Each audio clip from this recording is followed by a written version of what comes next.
Shalom semua warga kerajaan.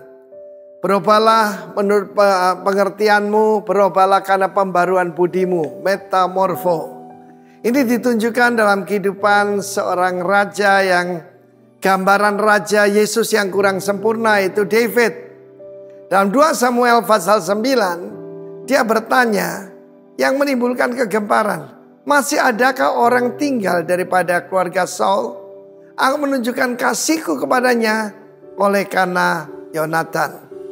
Saudara yang kasih Tuhan, kebiasaan kalau ganti dinasti, dan kita di Indonesia baru saja, yaitu saudaraku, pergantian presiden. Tentu saja ada yang diterima, ada yang tidak dipakai. Itu selalu terjadi. Tetapi di dalam pergantian dinasti kerajaan, yang umum adalah keturunan raja harus dihabiskan sama sekali. Dan kita tahu bagaimana Laksamana Cheng Ho atau Cheng He itu bukan menyebarkan yaitu siar agama atau muhibah bisnis. Menurut keterangan kalau saya pergi ke China diberitahu sebetulnya dia mencari seorang anak raja dari keturunan raja yang dulu yang melarikan diri kemungkinan ke Kamboja atau ke Indonesia. Jadi dia kejar sampai di sini. Tetapi saudaraku, this is a new paradigm. Aku tidak menunjukkan hesed, kasih setia karena perjanjian. Karena David punya perjanjian darah dengan Jonathan.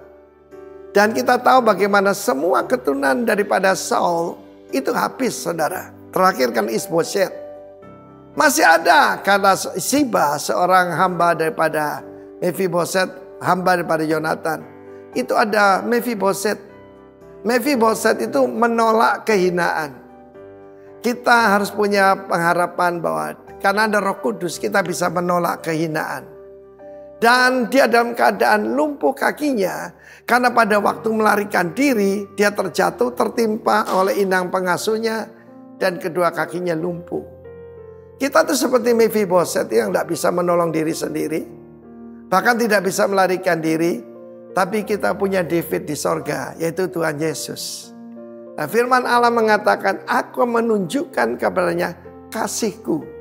Pada waktu dia bertanya, adakah di sini masih ada anak keturunan Saul? Saya percaya pada saat itu semua jenderal dan pasukan pengaman pengawal daripada raja, mereka sudah nyandang pedangnya. Karena tujuannya biasanya raja yang lain itu membunuh sisa-sisanya. Tapi David menunjukkan ini yang namanya grace. Ini yang namanya anugerah. Hesed itu kasih karena perjanjian. Dan karena itulah kita melihat contoh yang jelas bagaimana bangsa Israel yang tercerai-berai.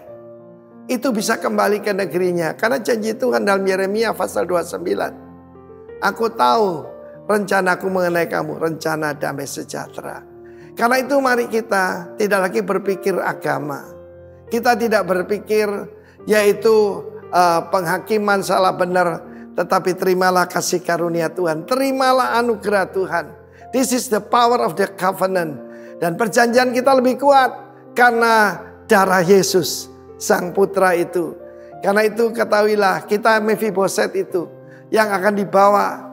Yaitu diangkat anak oleh Raja Daud. Dalam hal ini King David. Tetapi kalau King David tidak bisa menyembuhkan kaki yang lumpuh itu, Raja Yesus mengangkat segala kelumpuhan dan kelemahan kita. Terimalah berkat hesed dari Tuhan Yesus. Haleluya warga kerajaan. Amin.